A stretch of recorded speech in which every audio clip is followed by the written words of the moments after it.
Welcome, President Bush. Speak a blessing to him. One nation under God.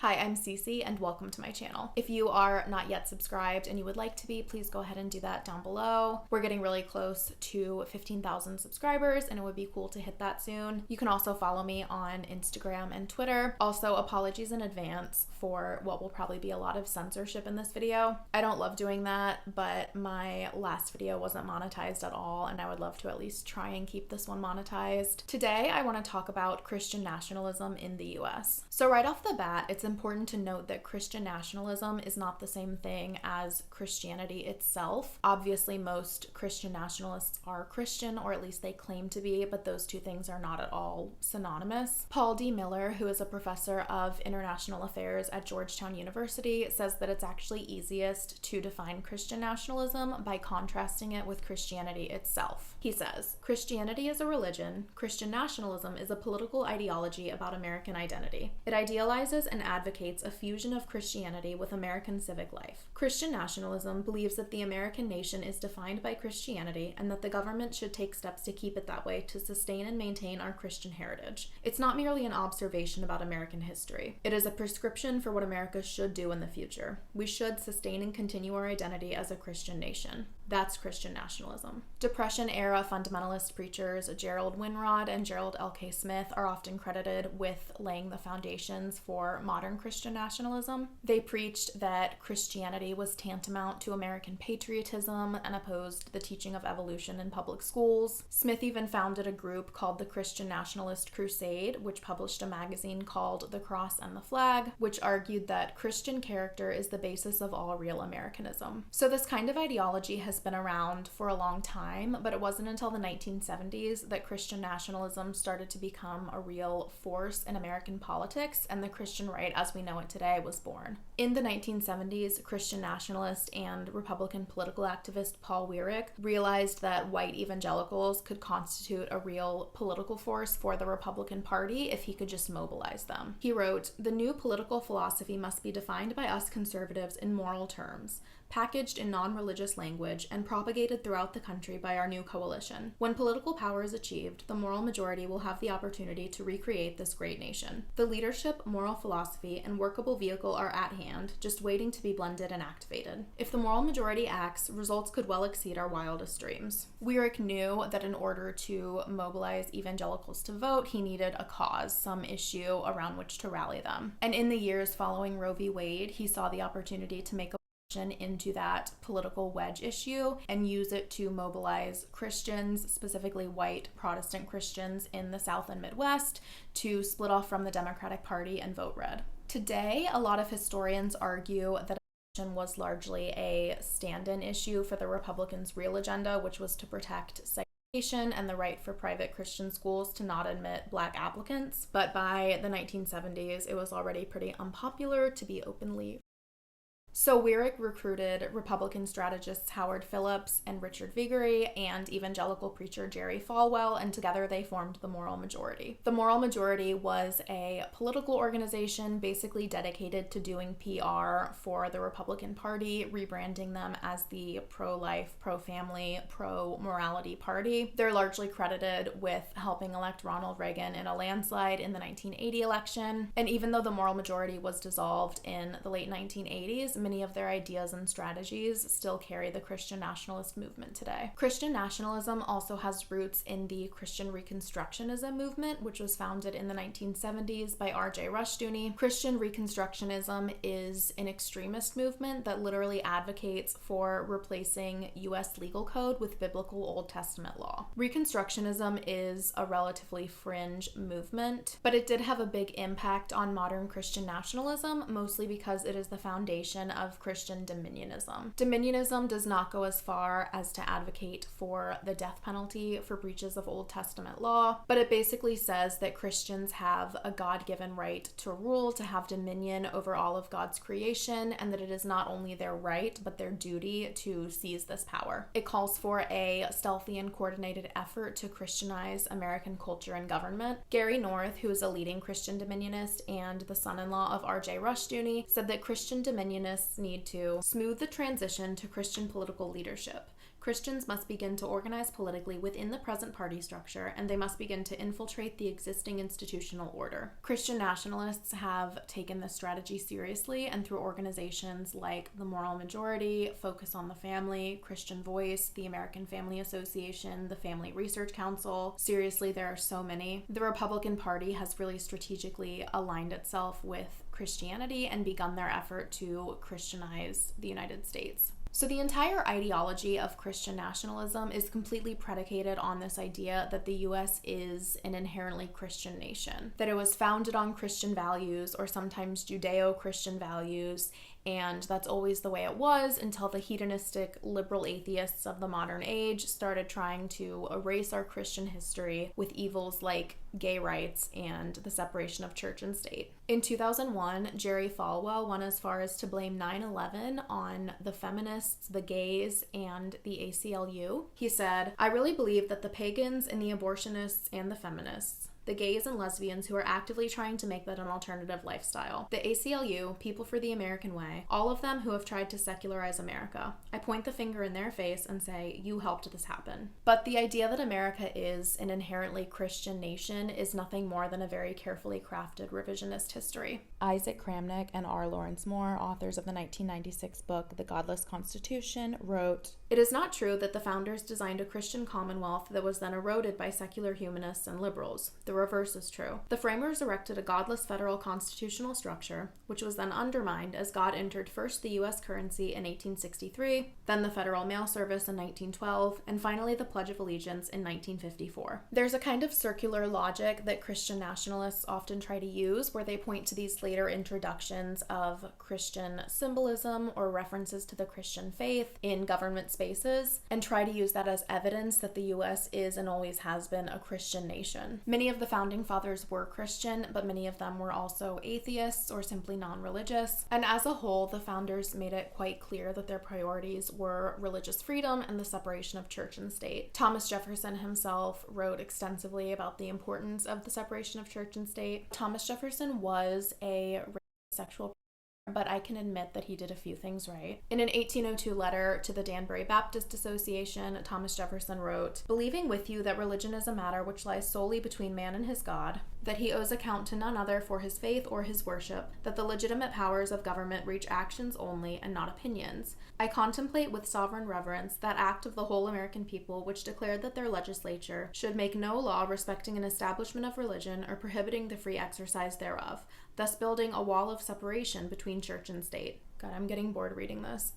This whole next section is a lot of really dry quotes from old dead white guys, so if you want to skip ahead, you can. I just thought it was really important to back up my position here with facts and logic. Jefferson also wrote the Virginia Statute for Religious Freedom, which was the basis for the First Amendment. And in his autobiography, he wrote about an attempted amendment to that statute, which would have referred to Jesus Christ as the source of religious liberty. He wrote that this amendment was rejected by the great majority, in proof that they meant to comprehend, within the mantle of its protection, the Jew and the Gentile, the Christian and Muslim, the Hindu and infidel of every denomination. In 1822, James Madison wrote, "Every new and successful example, therefore, of a perfect separation between ecclesiastical and civil matters is of importance. I have no doubt that every new example will succeed, as every past one has done, in showing that religion and government will both exist in greater purity the less they are mixed together. America is a Christian nation," said no founding father ever. The 1797 Treaty of Tripoli, which was ratified unanimously by the U.S. Senate under President John Adams, is also very often cited as precedent for the separation of church and state, and it is one of the clearest pieces of evidence that the United States was not, in fact, founded upon the Christian religion. It says, "The government of the United States of America is not, in any sense, founded on the Christian religion." And just so you know, I'm not taking things out of context to suit my agenda. The full passage is from Article 11, and it goes like this. "As the government of the United States of America is not, in any sense, founded on the Christian religion, as it has in itself no character of enmity against the laws, religion, or tranquility of Muslims, and as the said states never entered into to any war or act of hostility against any Muslim nation. It is declared by the parties that no pretext arising from religious opinions shall ever produce an interruption of the harmony existing between the two countries. Frank Lambert, who is a professor of history at Purdue University, says of this passage, "The Founding Fathers made clear that their primary concern was religious freedom, not the advancement of a state religion. Individuals, not the government, would define religious faith and practice in the U.S. Thus, the founders ensured that in no official sense would America be a Christian republic." So in conclusion, this entire concept of the United States as a Christian nation is mythology. It's nothing more than a revisionist version of U.S. history created and promoted by people who have an agenda. So I read a book for this video. Can you believe I read a whole book and not just like Vice articles? I'm a professional. Anyway, I read this book called Kingdom Coming: The Rise of Christian Nationalism by Michelle Goldberg. Please don't yell at me for dog-earing the pages. I know people get really angry about that, but it's just what's easiest for me. This book was written in 2006 during the Bush years, so I obviously had to do a lot of additional research to bring this video up to date, but a lot of what's written in it is really informative and still really relevant. The time at which it was written is also significant because the election of George W. Bush was a huge victory and honestly a huge turning point for the Christian nationalism movement. He did a lot to break down the separation of church and state, which, as we know, is Christian nationalism's main goal. Bush ran on a platform of compassionate conservatism, which in theory means providing needed social assistance, but in a fiscally conservative way, while also placing an emphasis on personal responsibility. And if those ideas seem like they're fundamentally at odds, that's because they kind of are. In 2015, reporter Nicholas Lemon wrote in New Yorker magazine that Bush's messaging of compassionate conservatism was brilliantly vague. Liberals heard it as, "I'm not all that conservative," and conservatives heard it as, "I'm deeply religious." It was about him as a person, not a program. In 1999, Bill Clinton said, "This compassionate conservatism has a great ring to it, you know? It sounds so good. Near as I can tell, here's what it means. It means I like you. I do. And I would like to be for the Patient's Bill of Rights, and I'd like to be for closing the gun show loophole, and I'd like to not squander the surplus and, save Social Security and Medicare for the next generation. I'd like to raise the minimum wage. I'd like to do these things, but I just can't, and I feel terrible about it." In practice, Bush's compassionate conservatism seemed to be nothing more than a facade for his real agenda, which was to put America's social safety net largely in the hands of churches and faith-based organizations. He passed his faith-based initiative by executive order, and in doing so, redirected billions of tax dollars from secular social assistance programs to mostly Christian faith-based agencies. This was highly controversial, obviously. It was criticized by secularists as being a sneaky way to put tax dollars towards religious indoctrination, which but it was also criticized by religious leaders who feared that government money being directed to religious organizations would undermine their independence and integrity. Michelle Goldberg wrote that Bush's faith-based initiative was an audacious move that by fiat radically changed the relationship between church and state. There was little new money for social programs, but money that had already been appropriated was now channeled in new directions. Millions went towards programs that seek to instill conservative social values like abstinence education and marriage promotion. 8 years after George Bush left office, the U.S. saw a new iteration of Christian nationalism with Donald Trump's rise to power. Trump pandered to Christian nationalists perhaps more blatantly than any candidate in history. Here are a few quotes of his from the campaign trail in 2016. "We will respect and defend Christian Americans. Christianity is under tremendous siege. Christianity will have power." Paul Miller says that last quote is Christian nationalism in a nutshell, advocating for Christian power rather than Christian principle. I don't think it's alarmist to say that the Christian nationalism of the Trump years culminated in a near brush with fascism that we seem to have narrowly escaped for now. And that's perhaps the most dangerous thing about Christian nationalism, is that it's the kind of ideology that only needs a spark to turn into full-blown fascism. Samuel Perry and Andrew Whitehead, who are professors of sociology and authors of the book Taking America Back for God, Christian Nationalism in the United States, published an article in the months leading up to the 2020 election titled "Christian Nationalism Talks Religion but Walks Fascism." In this article, they refer to Christian nationalism as a form of proto-fascism, not full-blown fascism yet, but a complex of ostensibly religious ideologies, identities, and values that could potentially lead towards fascism given the right recipe of resources, political opportunities, and a population acclimated to its underlying ideals. There's also a section in Kingdom Coming, which again was written in 2006, where Michelle Goldberg cites Columbia University history professor Robert Paxton, who wrote about a potential slippery slope from American Christian nationalism to American fascism and what that would look like. I want to read this section because I found it kind of prophetic almost. American fascism, according to Paxton, would eschew colored shirts and goose steps for the comforting iconography of flag and faith. It would seem so familiar that it wouldn't panic most people. No swastika in American fascism, but stars and stripes and Christian crosses. If fascism's rise is gradual and subtle, how does one spot it? Knowing what we do about the fascist cycle, we can find more ominous warning signals in situations of political deadlock in the face of crisis, threatened conservatives looking for tougher allies, ready to give up due process and the rule of law, seeking mass support by nationalist and racist demagoguery. Fascists are close to power when conservatives begin to borrow their techniques, appeal to their mobilizing passions, and try to co-opt the following. Perry and Whitehead also note that the word Christian in the context of Christian nationalism represents more of an ethnocultural and political identity that denotes a specific constellation of religious affiliation, evangelical Protestant, cultural values, conservative, race, white, and nationality, American-born citizen. Donald Trump really effectively and probably more blatantly than any other candidate in history tapped into this unspoken racial and cultural identity that's built into Christian nationalism. Even his messaging of America First harkened back to the America First Party, which was founded in the 1940s by early Christian nationalist Gerald L.K. Smith and was notable for its flourishes of racism and anti-Semitism. Christian nationalism and white nationalism are not the same, but they do have some overlap. Paul Miller says that unlike straightforwardly white supremacist ideologies, Christian nationalism would not claim that whites are inherently superior on the surface level. If you dig a bit deeper, you'll find that Christian nationalists and white nationalists agree on a range of subjects. For example, if you ask whether racial inequality in America is primarily due to individual merit or due to structural systemic factors, Christian nationalists and white nationalists would agree it's due mostly to individual merit. They would both advocate for strong immigration restrictions. They would reject that systemic racism exists. There is a difference, but there is some overlap in those underlying attitudes. In the same vein, a 2017 study by the American Sociological Association found that Americans who adhere strongly to the Christian nation origin myth are far more likely to draw rigid boundaries around racial and national identities, and far more likely to believe that police treat Black people the same as white people, and that police Black people more because they are inherently more violent. So Christian nationalism has a long history of aligning itself with and providing coverage for white supremacy.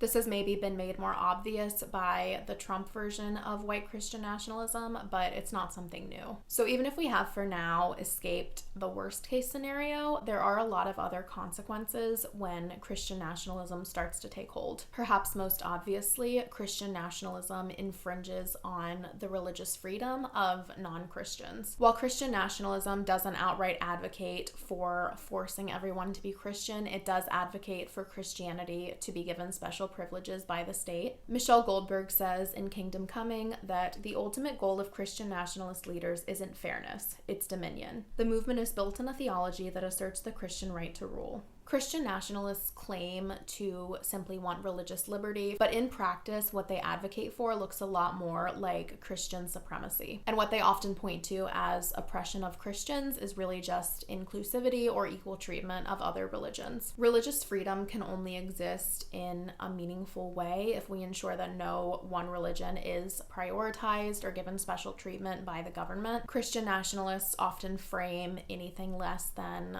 promotion and prioritization of Christianity as an outright attack on it. Christian nationalists have long been fighting for creationism to be taught in public school science classes. They framed progressive efforts to be inclusive of other religions, major holidays, and public spaces as the infamous War on Christmas. I'm sure you remember the red Starbucks holiday cup fiasco of a few years ago. How dare this publicly traded corporation that never claimed to have any Christian affiliation whatsoever not have a full beautiful nativity scene on every cup. In 2019, the American Family Association published an article titled Help for Christians in Public Schools. In this article, they declared public schools spiritual battlegrounds for our children, where they are in danger of being overwhelmed with anti-Christian doctrine, moral relativism, and secular humanist theories. So you can see the kind of fear-mongering and militant language that's used here, as if public government-funded institutions simply taking a neutral stance on religion is somehow an attack on Christianity. Christian nationalism also often supports and tries to use the Bible as justification for the subjugation of all kinds of marginalized people, from LGBTQ plus people to women to religious minorities. Kingdom Coming was written at a time when the mobilizing issue of Christian nationalists was gay marriage. Michelle Goldberg wrote about a lesbian couple she met with who was in danger of losing many of the rights of their civil union, losing not only their own health insurance but their young daughter's health insurance because of the anti-gay crusading of Christian nationalists. Christian nationalism picks these fights with social movements or with certain groups of people because it's the kind of reactionary ideology whose very existence depends on fighting back against something. This passage from Kingdom Coming, in my opinion, could also have easily been written at any point in the last 4 or 5 years. Christian nationalism can only exist in opposition to something. Its sense of righteousness depends on feeling besieged, no matter how much power it amasses. Conservatives control almost the entire federal government, along with an enormous Christian counterculture. But go to any right-wing gathering and you'll hear speaker after speaker talk about being under attack, about yearning to take the country back, about the necessity of fighting ever harder. The mobilization of their base and the entire future of their movement depends on having some perceived enemy to fight. What that perceived enemy is not actually super important. In fact, it's constantly changing as the social and political climate changes. At the time this book was written, the enemy was the gays. That was the big social issue of the early 2000s, was marriage equality. And Christian nationalists really used this to their advantage to stoke their base. The messaging was that gay people are an immediate threat to the American family and they're going to destroy the sanctity of marriage, and they represent the hedonism and decadence that leads to the downfall of civilizations. A little bit dramatic. 16 years later, the Christian right has more or less abandoned that battle, not because homophobia is dead, but I think they've just realized it's no longer beneficial to them to try and fight this fight. So today, the enemy is no longer the gays, but there has to be an enemy. It's now socialism, or transgender people playing sports, or Marxism, which, as we all know, is when men wear dresses, according to Candace Owens. Lately, I've also noticed Christian nationalists using the word progressivism, which is a handy little buzzword that can be applied to anything they don't like, from anti-racism initiatives to LGBTQ plus activism to Alexandria Ocasio-Cortez. So the enemy changes throughout the years, but the common through line is that Christian nationalists need their base to feel like not just Christianity, but the very fabric of American culture is under attack. So I hope by now I've painted a picture of why Christian nationalism is a dangerous ideology. The good news is that there's a growing movement against Christian nationalism made up of Christians and non-Christians. There's the organization Christians Against Christian Nationalism. Their website states, "Christian nationalism demands Christianity be privileged by the state and implies that to be a good American, one must be Christian. It often overlaps with and provides cover for white supremacy and racial subjugation. We reject this damaging political ideology and invite our Christian brothers and sisters to join us in opposing this threat to our faith and to our nation. Whether we worship at a church, mosque, synagogue, or temple, America has no second-class faiths. All are equal under the U.S. Constitution. As Christians, we must speak in one voice, condemning Christian nationalism as a distortion of the gospel of Jesus and a threat to American democracy." Recently, over 100 evangelical leaders also signed an open letter condemning radicalized Christian nationalism and the role it played in the January 6th insurrection. Christianity itself is also in a rapid decline. Millennials and Gen Z are far less likely than older generations to be religious at all, and millennials and Zoomers who do identify as Christian are more likely to be socially progressive, even though, once again, Christianity is not the same thing as Christian nationalism. This is undoubtedly bad news for the Christian nationalist movement. But even if it appears to be an increasingly unpopular movement, Christian nationalism is a resilient one. For one, Christian nationalists have undue political influence since our entire electoral system is set up to favor white conservatives. In addition to that, the Christian nationalists who do exist are becoming increasingly extremist and increasingly prone to violence. Philip Gorski, who is a professor of sociology and religious studies at Yale, says that with the latest iteration of Christian nationalism, a significant segment of white Christian America took and does not seem keen to retreat from yet another turn towards political authoritarianism. Some were and remain ready to engage in political violence. How large a segment of the population they are and how sharp the turn towards authoritarianism remains to be seen. Fighting Christian nationalism will ultimately come down to advocating for religious freedom and freedom of speech, the separation of church and state, placing an emphasis on liberal democracy, and also calling out the lie of the Christian nation origin myth. So that's it for this video. I fell down a real rabbit hole with this one, as I'm sure you can tell. I hope you guys enjoyed this or learned something. As always, I would love to hear what you think down in the comment section, and I will catch you in the next one.